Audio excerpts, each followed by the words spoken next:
కొలస్సీ పత్రిక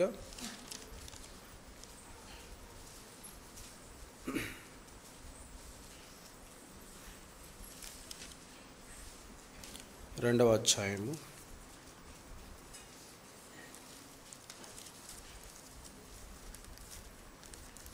కొలస్సీ పత్రిక 2వ అధ్యాయము మొదటి 5 వచనాలు మనమందరము కలిసి చదువుకుందాం. కొలస్సీ రాసిన పత్రిక 2వ అధ్యాయము మొదటి 5 వచనాలు మనమందరం కలిసి చదువుకుందాం.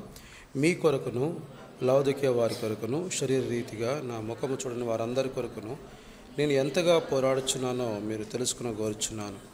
వారు ప్రేమ యందు అతకబడి సంపూర్ణ గ్రహింపు యొక్క సకల ఐశ్వర్యమును కలిగిన వారై దేవుని మర్మమైన క్రీస్తును స్పష్టంగా తెలుసుకున్న వారై తమ హృదయములలో ఆదరణ పొందవలని అందరి కొరకు పోరాడుచున్నాను.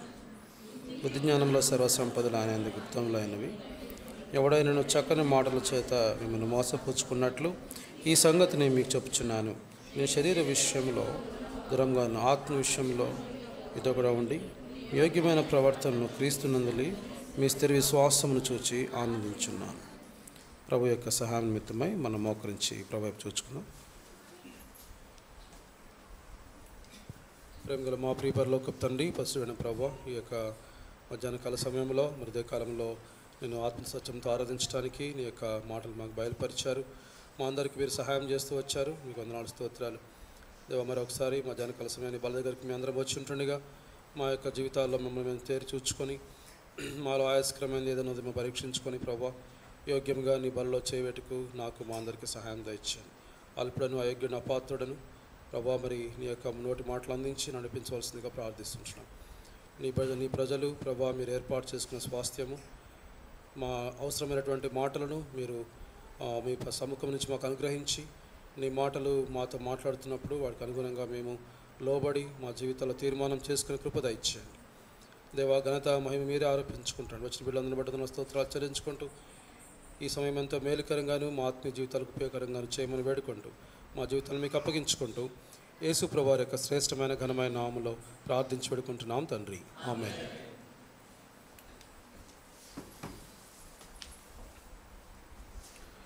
అపోస్తలుడైన పౌలు ఈ యొక్క కొలస్సీ రాసినటువంటి పత్రిక గురించి ఈ 2వ అధ్యాయం మనం చదువుకున్నాం. ఈ అధ్యాయంలో ఆయన రాసినటువంటి మొదటి మాట 2వ అధ్యాయం మొదటి వచనం, మీ కొరకును లవొదికయ వారి కొరకును శరీర రీతిగా నా ముఖము చూడని వారందరి కొరకు నేను ఎంతగా పోరాడుచున్నానో మీరు తెలుసుకొనగోరుచున్నాను. వారు ప్రేమ యందు అతికబడి సంపూర్ణ గ్రహింపు యొక్క సకల ఐశ్వర్యం కలిగిన వారై దేవుని మర్మమైన క్రీస్తును స్పష్టంగా తెలుసుకున్న వారై తమ హృదయములలో ఆదరణ పొందవాలని వారందరి కొరకు పోరాడుచున్నారు. ఇంగ్లీష్లో అయితే హృదయములలో బలము పొందవాలని, స్ట్రెంగ్తన్ ఇన్ ద హార్ట్ అనేది రాయబడింది. ట్రాన్స్లేషన్లోకి వచ్చేసరికి హృదయములలో ఆదరణ పొందవాలని రాయబడింది. తర్వాత 3వ వచనంలో బుద్ధి జ్ఞానముల సర్వ సంపదలు ఆయన యందే గుప్తములైనవి. ఎవడైనను చక్కని మాటల చేత మిమ్మల్ని మోసపరుచుకున్నట్లు ఈ సంగతిని చెప్పుచున్నాను.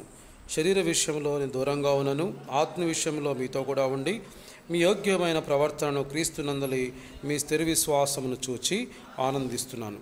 ఈ యొక్క సంఘము కొలస్సీ సంఘము, ఈ యొక్క సంఘము అనే కొలస్సీ ప్రాంతం వారికి మాత్రమే కాకుండా లవొదికయ అనే వారికి కూడా ఈ యొక్క పత్రికను రాస్తూ వచ్చారు. ఇదే పత్రికను అనేక ప్రాంతాల్లో మీరు చదివితే 4వ అధ్యాయంలో ఆఖరి భాగంలో ఉంటుంది చూడండి, 13వ వచనం, 4:13. హియోరా పోలి వారి కొరకును బహు ఆశంతో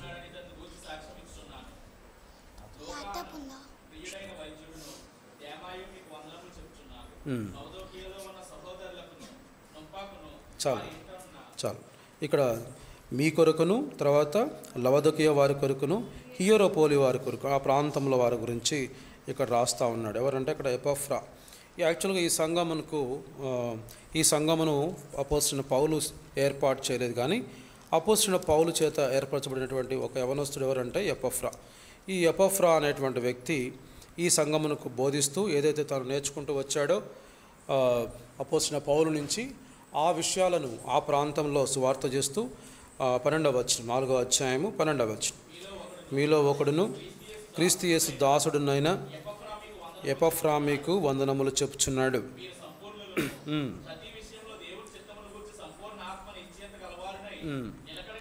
నిలకడగా ఉండవలనని ఇతడు ఎల్లప్పుడూ మీ కొరకును తన ప్రార్థనలో పోరాడుచున్నాడు.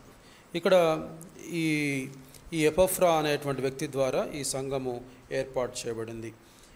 ఈ ఎపఫ్రా అప్పుడు అపోస్తలుడైన పౌలు రోమాలో ఆయన ఒక ఖైదీలో ఉన్నాడు, చెరలో ఉన్నప్పుడు ఈ విషయాలన్నీ, ఈ సంఘ విషయాలన్నీ చెప్పడానికి ఎపఫ్రా అక్కడికి వెళ్ళినట్టుగా చూస్తాం.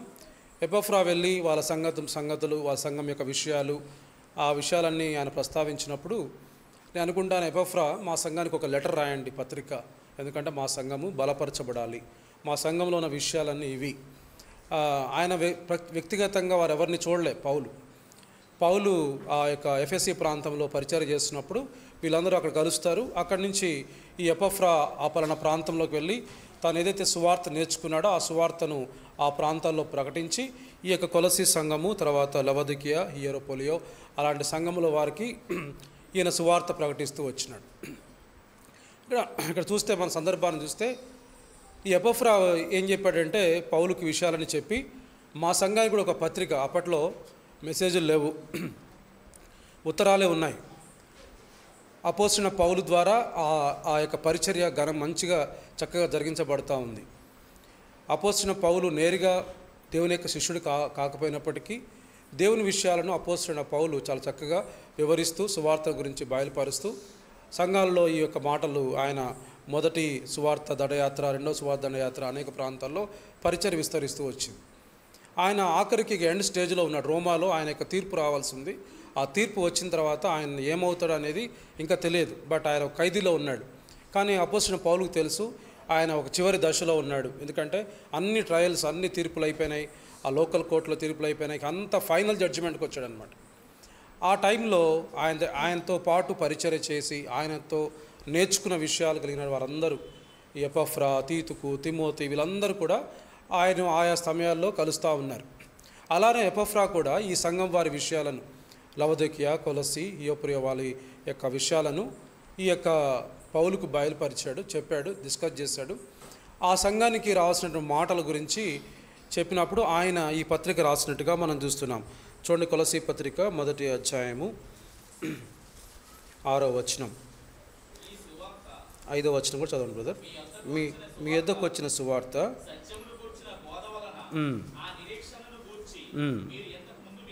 ఇంతకుముందు వింటిరి. ఈ సువార్త సర్వలోకములో ఫలించుచు వ్యాపించుచున్నట్టుగా సత్యముగా గ్రహించిన నాటి నుండి మీలో సైతం ఫలించుచు వ్యాపించుచున్నది. ఎపఫ్రాను మా ప్రియుడైన దాసుని వలన నమ్మకమైన క్రీస్తు పరిచారకుడు. అతడు ఆత్మయందలి మీ ప్రేమను మాకు తెలిపినవాడు. అలాగే 2వ అధ్యాయము 1వ వచనంలో మీ కొరకును వారి కొరకును శరీర రీతిగా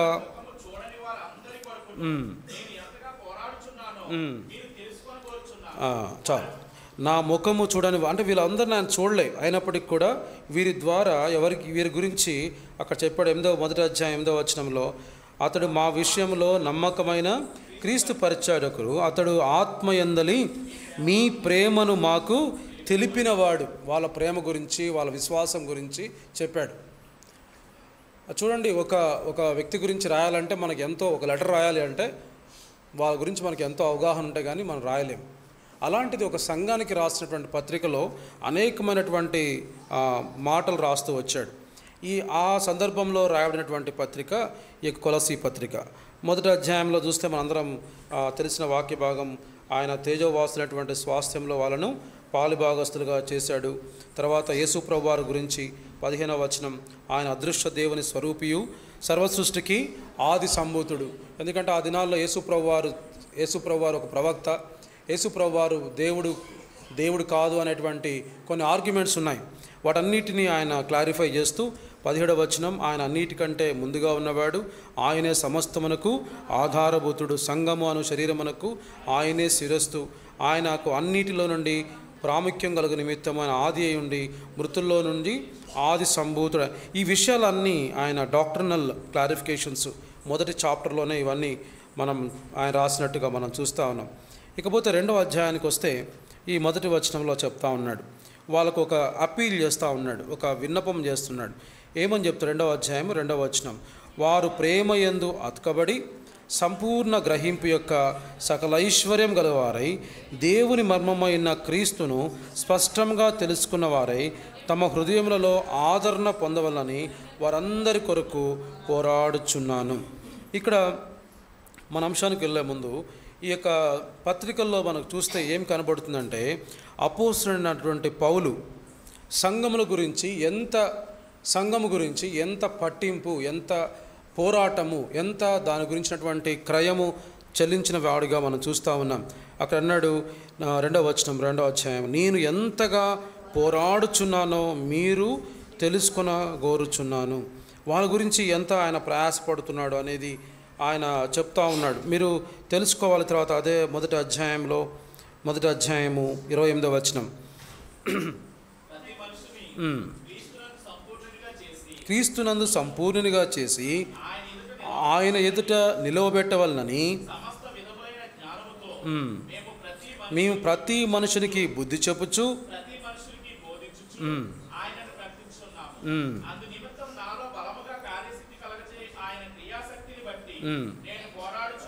నేను పోరాడుచు ప్రయాసపడుచున్నాను. ఆయన చేసే పని ఏంటి అని చెప్తున్నాడంటే 28వ వచనంలో, ఆ ప్రతి మనుషుని క్రీస్తునందు సంపూర్ణునిగా చేసి ఆయన ఎదుట నిలవబెట్టవలని. ఇంకా పై వచనంలో కూడా మనం చదివితే 25వ వచనం, అనగా యుగములలోను తరములలోను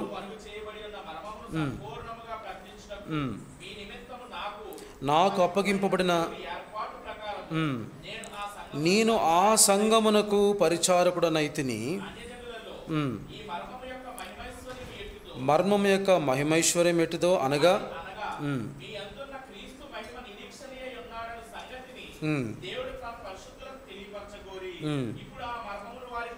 చాలు. అన్యజనుల్లో ఈ మర్మం యొక్క మహిమైశ్వర్యం అంటే మీ యందున్న క్రీస్తు ఏమైనాడని మహిమా నిరీక్షణ, అనేక తరములుగా యుగాలుగా మరుగు చేయబడిన ఈ మర్మం గురించి నేను బయలుపరుస్తూ ఉన్నాను. అక్కడ అన్నాడు, దేవుని ఏర్పాటు ప్రకారము నేను ఆ సంఘమునకు ఏమన్నాడు? పరిచారకుడనైతిని. ఐఎమ్ ద మినిస్టర్, పరిచారకుడు అని చెప్పుకుంటున్నాడు. ఏ సంఘము? అపోస్తలుడైన పౌలు దృష్టిలో సంఘము అంటే దేవుని యొక్క ప్రజలు, దేవుడు ఏర్పాటు చేసుకున్నటువంటి ప్రజలు. పై వచనంలో చూడండి, అదే అధ్యాయము మొదటి అధ్యాయము 17వ వచనం 18వ వచనం, ఆయన అన్నిటికంటే ముందుగా ఉన్నవాడు, సంఘము అను శరీరమునకు ఆయనే శిరస్సు. చాలు. ఆయన సంఘమునకు ఎవరో శిరస్సు? ఆయన. అంటే ఆయన దృష్టిలో కొలసి సంఘం అని కాదు. సంఘము అంటే దేవుడు ఏర్పాటు చేసుకున్నటువంటి సంఘము, ఆయన ఏర్పాటు చేసుకున్న ప్రజల యొక్క గుంపు. ఈ సంఘానికి 24వ వచనం, 24 మొదటి అధ్యాయం 24వ వచనం, ఇప్పుడు మీ కొరకు నేను అనుభవించుచున్న శ్రమలయందు సంతోషించుచు సంఘము అను ఆయన శరీరం కొరకు క్రీస్తు పడిన పాట్లలో కొదువైన వాటి యందు నా వంతు నా శరీరమందు. సంఘము అంటే ఇంకొంచెం క్లారిటీ ఇచ్చాడు. ఏంటంటే సంఘం అంటే ఆయన శరీరం. రెండు స్టేట్మెంట్స్ ఇచ్చాడు. సంఘమునకు శిరస్సు క్రీస్తు అన్నాడు పైన, కింద భాగంలో సంఘము అనే ఆయన శరీరమునకు అని చెప్తాడు. ఆయన శరీరము, సంఘము యొక్క మనందరం కూడా శిరస్సు క్రీస్తు అయి ఉంటే మనందరము ఆయన యొక్క శరీరముగా ఉన్నాం. ఈ శరీరం గురించి మనం ఉదయకాలం చూసాం కదా. దేవుడు ఏం చేశాడు? తన ప్రజలను ఐగుప్తు నుంచి కనానుకు నడిపించడానికి ఎవరిని ఏర్పాటు చేసుకున్నాడు? మోషే, అహరోన్లను, తర్వాత యెహోషువను, దావీదును ఏర్పాటు చేసుకొని వారిని నడిపించాడు. ఈ కొత్త నిబంధనలో దేవుడు ఎవరిని ఏర్పాటు చేసుకున్నాడంటే పౌలుని ఏర్పాటు చేసుకున్నాడు, శిష్యులను ఏర్పాటు చేసుకున్నాడు, ఒక్కొక్క ప్రాంతంలో ఒక్కొక్కరిని ఏర్పాటు చేసుకున్నాడు. ఇప్పుడు ఆ పౌలు అంటున్నాడు 24వ వచనంలో, మీ కొరకు నేను అనుభవించుచున్న శ్రమల యందు యాక్చువల్గా వాళ్ళని అసలు ఆయన డైరెక్ట్గా చూడలే, వాళ్ళని ఎప్పుడు చూడలే, కానీ తెలుసు వాళ్ళందరూ, అంటే యేసు ప్రభు వారి యందు విశ్వాసం ఉంచిన వారందరూ కూడా ఆ సంఘంలో ఎవరు? పాలిభాగస్తులు. ఆ సంఘము అంటే దేనికి యేసు ప్రభు వారు శిరస్సుగా ఉన్నాడో ఆ సంఘముకు మన అందరం ఏమై ఉన్నాం? శరీరముగా ఉన్నాం. ఈ శరీరం కోసం ఆయన ఏం చేస్తున్నాడంట? శ్రమల యందు సంతోషించుచు సంఘము అను ఆయన శరీరం కొరకు క్రీస్తు పడిన పాట్లలో కొదువైన వాటి యందు నా వంతు నా శరీరమందు. ఈ సమయానికి అందరికీ తెలుసు, కొన్ని దినాలలో అపోస్తలుడైన పౌలుని చంపివేస్తారు. అపోస్తలుడైన పౌలు ఎన్ని దెబ్బలు తిన్నాడో, ఎంతగా ఆయనను హింసించారో అవన్నీ కూడా వీళ్ళందరికీ తెలుసు. ఇక్కడ మనం నేర్చుకోవాల్సిన అంశం ఏంటంటే, సంఘము అనే సంఘము అంటే మనందరం కూడా సంఘము, దేవుడు ఏర్పాటు చేసుకున్నటువంటి గుంపు. ఇందులో ఈ గుంపులో ఎవరి ప్రమేయం లేదు కదా, మనం ఎవరో మీకు తెలియదు. కానీ మనందరం కలయిక వెనక ఎవరున్నారు? దేవుని ఏర్పాటు మాత్రం ఖచ్చితంగా ఉంది. ఆయన మనల్ని నడిపిస్తూ ఉన్నాడు. అనేక సంఘాలు ఉన్నాయి, మనదే సంఘం అని కాదు, అనేక సంఘాలు ఉన్నాయి. కానీ ఒకనాడు మనందరం కూడా ఒక్క గుంపుగానే ఎత్తబడబోతున్నాం. ప్రభు సన్నిధిలోకి మనందరం కూడా ఆయన సంఘముగా మనం వెళ్ళబోతున్నాం. ఈ సంఘము అనేటువంటి వధువు, సంఘము ఆ యొక్క వరుణ్ణి, ప్రభువుని మనము ఆ యొక్క నిత్య రాజ్యంలోనికి మనం వెళ్ళబోతున్నాం. పిల్లరా, ఈ సంఘం గురించి, సంఘములో ఈ అపోస్తలుడైన పౌలు చెప్పిన పత్రికల్లో చూస్తే, ఒక సంఘములో ఉండేటువంటి వ్యక్తికి, సంఘంలో ఉండేటువంటి పరిచారకులకు అవసరమైనటువంటి ముఖ్యమైన లక్షణం ఏంటి అంటే, బోధించడం కాకపోవచ్చు, చెప్తారా, ఇంకా అనుభవమా, ఏముండొచ్చు? సంఘంలో ఉండేవారికి సంఘమును క్షేమాభివృద్ధి కలగజేయడానికి ముఖ్యమైన సాధనం ఏంటి? ప్రార్థన. ఇంకా ప్రార్థన మంచిదే, ఇంకా వాక్యము ఇంకా మంచిదే. వీటన్నిటికంటే పైన, అన్నిటికంటే శ్రేష్టమైనది ప్రేమ.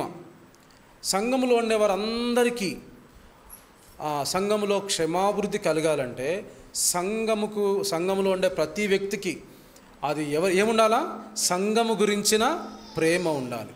ఒకసారి మాట ఎఫెసీ పత్రిక చూపిస్తున్న 5వ అధ్యాయం, అపోస్తలుడైన పౌలు ఎఫెసీలకు రాసిన పత్రిక 5వ అధ్యాయము 25వ వచనం. పురుషులారా, మీరును మీ భార్యలను ప్రేమించుడి, అటువలే క్రీస్తు కూడా సంఘమును ప్రేమించి అది కలంకమైనను ముడతైనను అటుది మరి ఏదైనను లేక పరిశుద్ధమైనది గాను నిర్దోషమైనది గాను మహిమగల సంఘముగాను ఆయన తన ఎదుట దాన్ని నిలబెట్టుకున్న వల్లని వాక్యముతో ఉదక స్నానము చేత పవిత్రపరచి పరిశుద్ధపరచుటకై దాని కొరకు తన్ను తాను ఏం చేసుకున్నాడు? అక్కడ చాలా చక్కగా రాస్తున్నాడు. పురుషులారా, మీరు మీ భార్యలను ప్రేమించండి, అటువల, ఎందుకంటే క్రీస్తు సంఘమును ప్రేమించి, సరే ఆ వచనాలను రాయబడి ఉన్నాయి. ఎందుకంటే వాళ్ళు నిర్దోషమైనదిగా పరిశుద్ధమైనదిగా ఆయన నిలబెట్టుకోవాలని వాక్యముతో ఉదక స్నానం చేసి దాన్ని పవిత్రపరిచి పరిశుద్ధపరచుటక ఏం చేశాడు? తన్ను తాను అప్పగించుకున్నాడు. ఎప్పుడైతే సంఘాన్ని ప్రేమించాడో ఆ ప్రేమించిన సంఘం కోసం ఏం చేశాడు? అప్పగించుకున్నాడు. అందుకని తన స్వరక్తం ఇచ్చి సంపాదించుకున్నాడు. అన్లెస్ హీ లవ్స్, ఎప్పుడు మనం సాక్రిఫైస్ చేయగలుగుతాం? మనం ప్రేమిస్తేనే దాని గురించి కొంత సాక్రిఫైస్ చేయగలుగుతాం. మనం ప్రేమించినప్పుడు, మనం ప్రేమించిన వారి కోసం మనం వాళ్ళు తప్పులు చేసినా ఏం చేస్తాం? క్షమిస్తాం. ఎందుకంటే వారిని ఏం చేస్తున్నాం? ప్రేమిస్తున్నాం.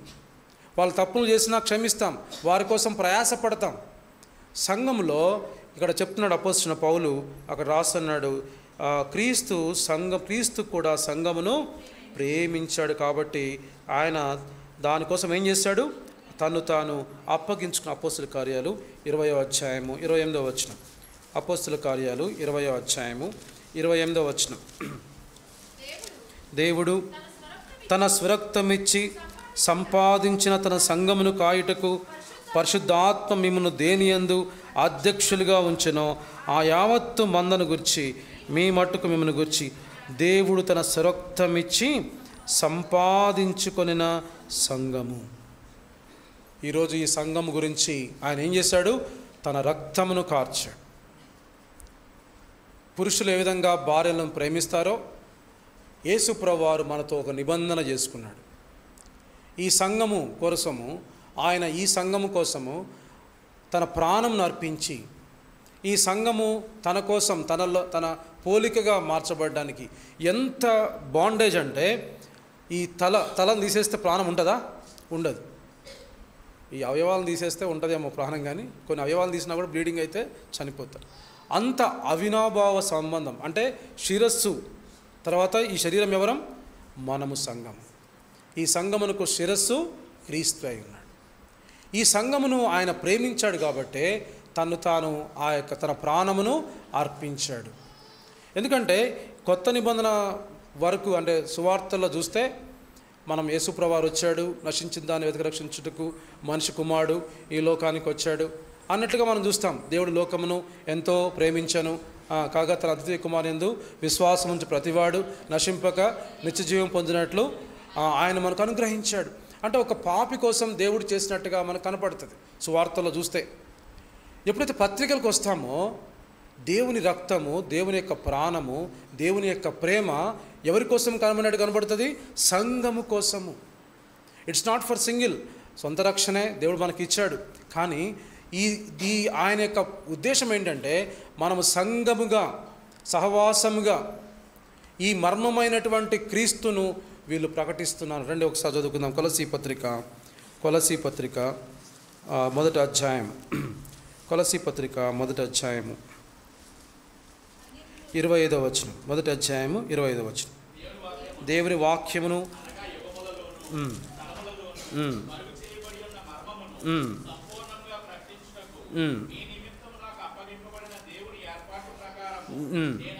నేను మీ నిమిత్తము నాకు అప్పగింపబడిన దేవుని ఏర్పాటు. ఎవరి నిమిత్తము? మీ నిమిత్తం అంటే ఎవరు? వాళ్ళు సంఘము నిమిత్తం. చాలామంది అనుకుంటూ ఉంటారు, అన్న బాగా వాక్యం చెప్పాడు, బాగా చెప్పాడు అనుకుంటూ ఉంటారు కొంతమంది. కానీ వాడుకునేది ఎవరు? దేవుడు. అక్కడ మనిషి కాదు. మీ అవసరము అంటే సంఘం అవసరాన్ని బట్టి మనుషులను దేవుడు రకరకాలుగా వాడుకుంటారు. ఇక్కడ మనిషి గొప్పతనం ఏమి ఉండదు. ఎందుకంటే దేవుడు ఏర్పాటు చేసుకుంటాడు. దేవుడు తన సంఘము కోసం వారిని వాడుకుంటాడు. అలానే తన సంఘం నిమిత్తము అక్కడ అన్నాడు మొదటి అధ్యాయంలో మనం చదువుకు, దేవుని మీ నిమిత్తము నాకు అప్పగింపబడిన దేవుని ఏర్పాటు ప్రకారము. అక్కడ 5వ వచనం మూల భాషలో కింద రాయబడి చూడండి. మూల భాషలో ఏమి రాయబడింది?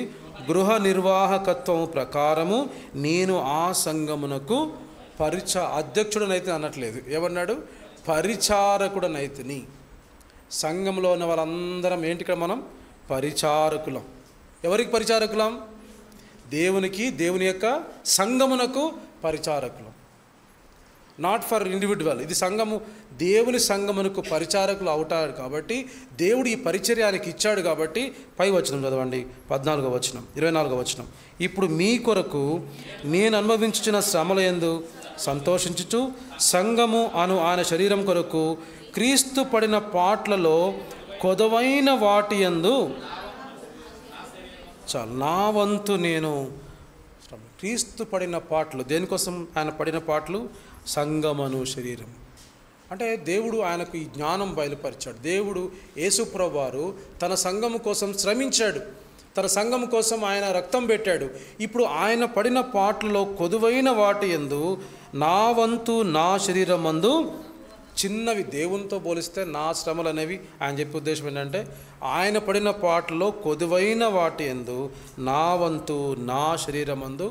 ఆయన సింపుల్గా చెప్పాడు, కానీ మీ తర్వాత అధ్యాయంలో చూస్తే 5 సార్లు 1 తక్కువ 40 దెబ్బలు తిన్నాడు. కొరడా దెబ్బలు 5 టైమ్స్, అంటే 39 కొరడా దెబ్బలు. ఎన్నిసార్లు?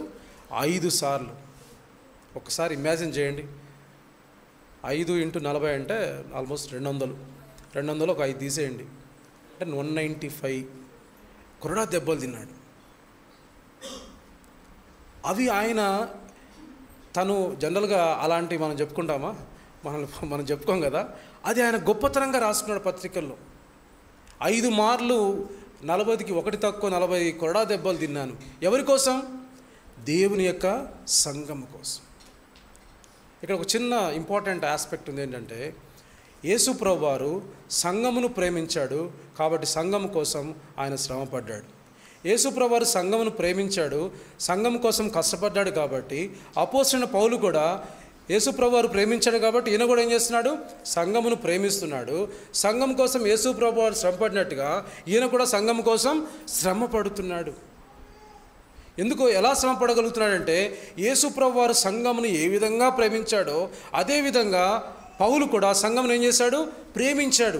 ఎట్లాంటి సంఘం అంటే ఆఖరికి లవదొకియా అటువంటి వారిని ఆయన కంటితో కూడా చూడలేదు, కానీ వారి కోసం ప్రయాసపడుతున్నాడు, పోరాడుతున్నాడు ప్రార్థనలో. ప్రభువా ఆ సంఘాన్ని బలపరచండి. ఆఖరి దినాల్లో కూడా సంఘం గురించినటువంటి పట్టింపు, ఎందుకంటే సంఘమును దేవుడు ఏం చేశాడు? క్రీస్తు సంఘమును ప్రేమించాడు కాబట్టి తను తాను అర్పించుకున్నాడు. కాబట్టి ఈరోజు మనందరం కూడా సంఘములో, ప్రభువు ఏర్పాటు చేసుకున్న సంఘంలో మనందరం ఏంటి? పరిచారకులం. కొదువైన వాటి యందు సంఘంలో అనేక రకమైనటువంటి కొరతలు ఉంటాయి, కష్టములు ఉంటాయి, శ్రమలు ఉంటాయి, బలహీనతలు ఉంటాయి. వాటిలో మనవంతు ప్రభువుని అడగగలగాలి. దేవా సంఘములో నేను ఏం చేయగలను? అది ప్రార్థన కావచ్చు, లేకపోతే వాక్యం చెప్పడం కావచ్చు, ఆదరించడం కావచ్చు, పరామర్శ కావచ్చు.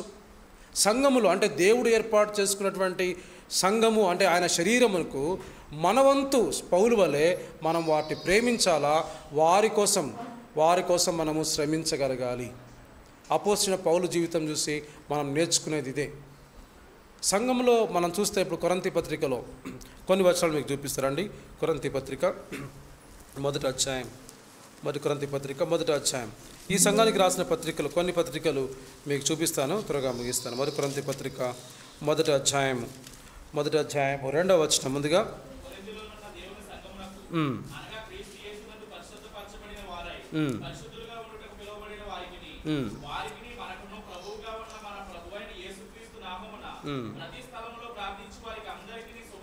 చాలు. కొరింథీలోనున్న ఏమన్నాడు?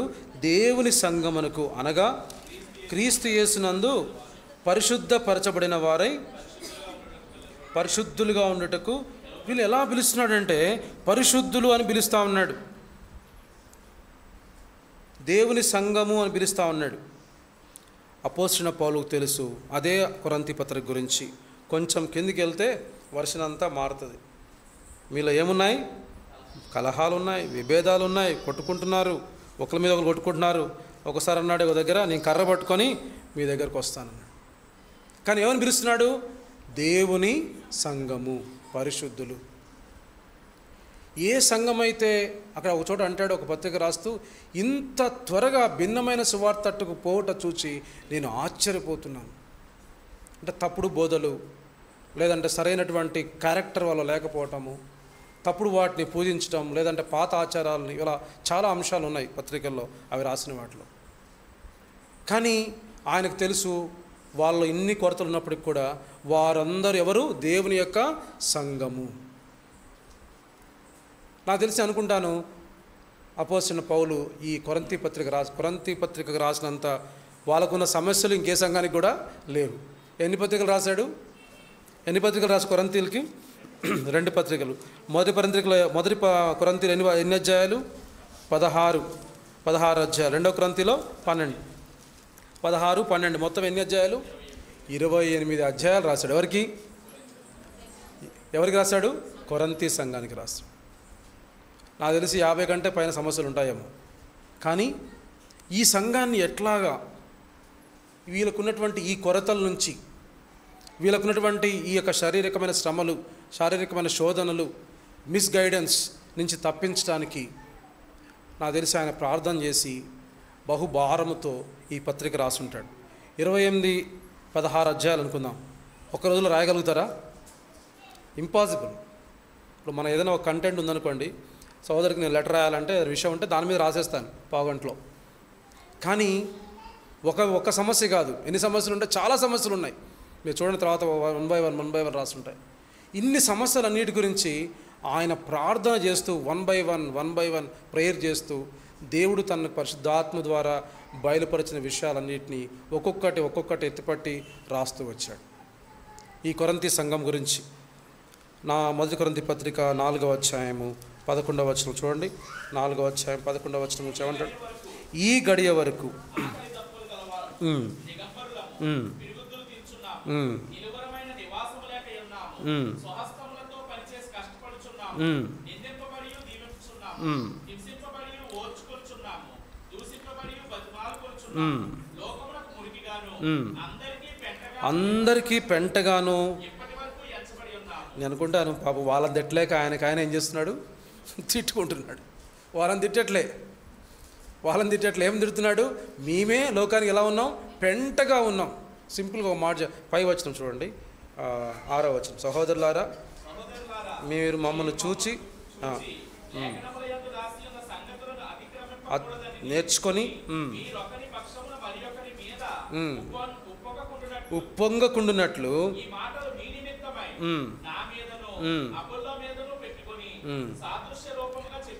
చాలు. వాళ్ళు చెప్తా ఉన్నాడు వీటి అతిక్రమించకూడదని రాస్తున్నాను అని చెప్పి ఆయన వారి గురించి తన గురించి చెప్తా ఉన్నాడు. మేము క్రీస్తు నిమిత్తము వెర్రివారము, క్రీస్తునందు బుద్ధిమంతులము, మేము బలహీనులము, గనులము, మీరు గనులు, మేము గణహీనులు. ఒక పక్క వాళ్ళని పొగుడుతున్నాడు, ఆయన్ని తగ్గించుకుంటున్నాడు. చివరికి చూడండి 14వ వచనం. మిమ్మల్ని సిగ్గుపరచవలని కాదు కానీ నా ప్రియమైన పిల్లలని మీకు ఏమన్నాడు, నా ప్రియమైన మై బిలవ్డ్ చిల్డ్రన్. ఎంత చూడండి, తండ్రి. తర్వాత వచ్చి చదవండి 14, 15. క్రీస్తునందు మీకు 10,000 మంది నన్ను. ఇది చాలా ప్రాముఖ్యమైన పిల్లారా. సంఘంలో మనందరం ఎలాంటి రోల్ ప్లే చేయాలా? బోధించే వాళ్ళు, పనిచేసే వాళ్ళు, కనపడే వాళ్ళు కాదు. ఏ రోల్ ప్లే చేయాలా? తండ్రులు, ఉపదేశకులు కాదు. ఏ కావాలి? తండ్రులు కావాలి, కేర్ టేకర్స్.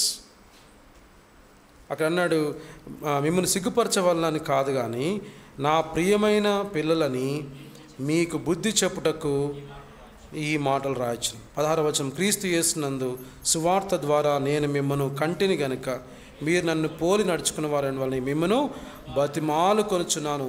ఇందు నిమిత్తము ప్రభునందు నాకు ప్రియుడును నమ్మకమైన నా కుమారుడు తిమోతిని మీ వద్దకు పంపుచున్నాను. ఆయన పంపాడు, తిమోతిని పంపించాడు. సంఘం గురించినటువంటి భారము, సంఘం గురించినటువంటి ఆ యొక్క పట్టింపు, ఒక తండ్రిగా తను వారి గురించి ఎంతో బాధపడుతున్నట్టుగా చూస్తున్నాం. వారి గురించి ఈ పత్రికను రాస్తా ఉన్నాడు. సంఘం గురించి 4వ అధ్యాయంలో చూడండి, చివరి వచనంలో అంటాడు, మీరేది కోరుచున్నారు. 20వ వచనం, 19, 20 వచనం. మీరేది కోరుచున్నారు. బెత్తముతో నేను మెద్దకు రావాలన్నా ప్రేమతోనూ సాత్వికమైన మనసుతోనూ మీకు రావాలని చెప్తా ఉన్నాడు. సంఘం గురించి చూడండి ఎంత బోల్డ్గా రాస్తూ ఉన్నాడు. ఇట్లాంటి శ్రమలను ఆయన కలిగి ఉన్నప్పటికీ. కాబట్టి ఈరోజు అంశం ఏంటంటే పిల్లారా, సంఘం గురించి మనం ఎలా ఉండాలి అంటే, సంఘం విషయంలో ఎట్లాంటి ఏ లక్షణం మనం కలిగి ఉండాలంటే, సంఘం విషయంలో ఏం కలిగి ఉండాలి? పట్టింపు, తండ్రి వలె బాధ్యత, కేర్ టేకర్. ఇది ఏదో ఒక వ్యక్తి వల్ల కాదు, అందరము సంఘం విషయంలో మనం బాధ్యత కలిగిన వారమై అపోస్తలుడైన పౌలు వలె సంఘము కొరకు ఏం చేయాలి? మనం శ్రమపడటానికి కూడా సిద్ధంగా ఉండాలి. 2 కొలసీ పత్రిక 2వ అధ్యాయం. రండి మనం వచన భాగానికి వెళ్దాం. కొలసీ పత్రిక 2వ అధ్యాయం 2వ అధ్యాయము 2వ వచనం.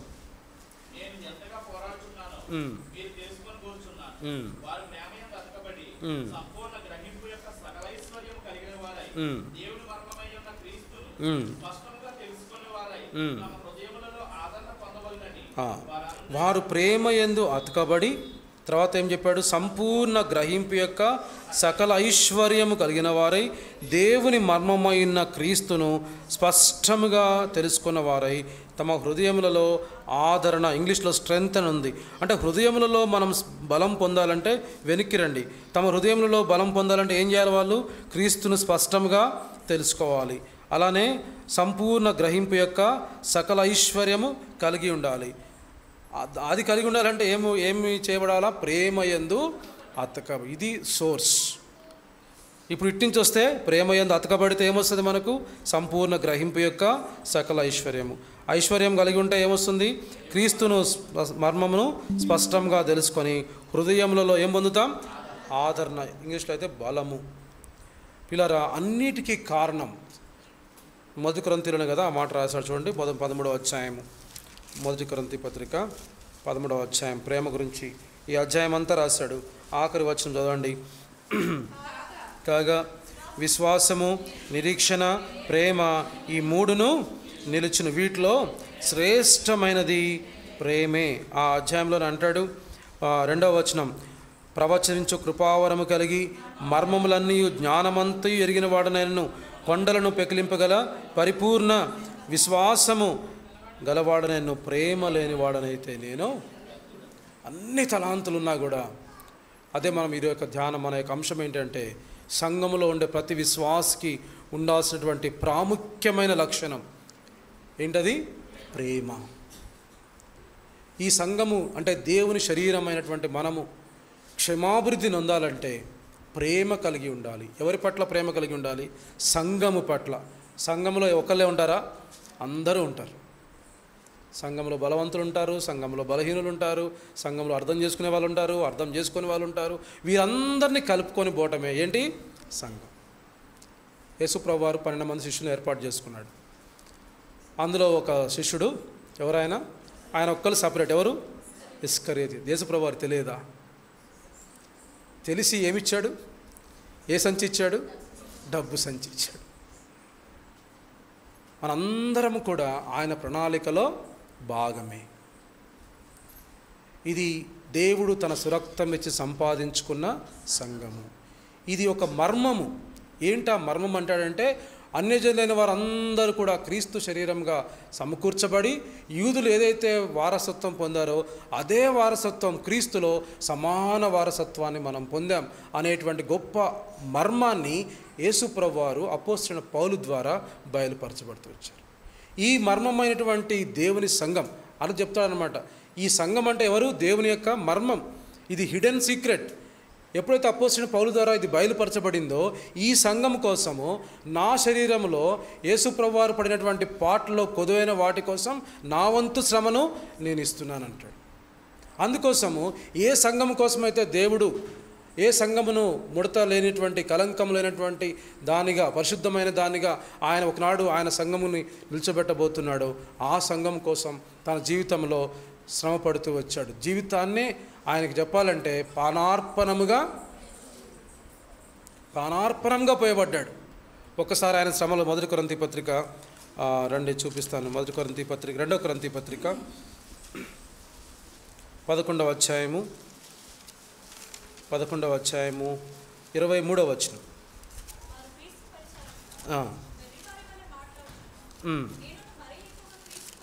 నేను మరి ఎక్కువగా క్రీస్తు పరిచారకుడను, మరి విశేషముగా ప్రయాసపడుతుని, మరి అనేక పర్యాయములు చెరసాల్లో ఉంటుని, అపరిమితముగా దెబ్బలు తింటుని, అనేక మార్లు ప్రాణాపాయములలో ఉంటుని, యూదుల చేత 5 మార్లు ఒకటి తక్కువ 40 దెబ్బలు తింటుని, 3 మారు బెత్తములతో కొట్టబడుతుని, ఓడ పగిలి శ్రమపడుతుని, ఒక రాత్రింబగలు సముద్రంలో గడిపితిని,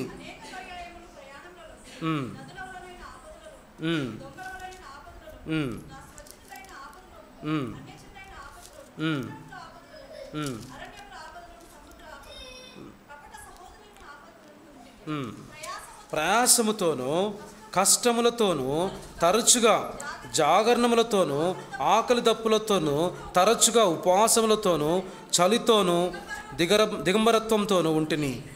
ఇంకను చెప్పవలసినవి అనేకం. 28వ వచనం అందరం కలిసి చదువుకుందాం.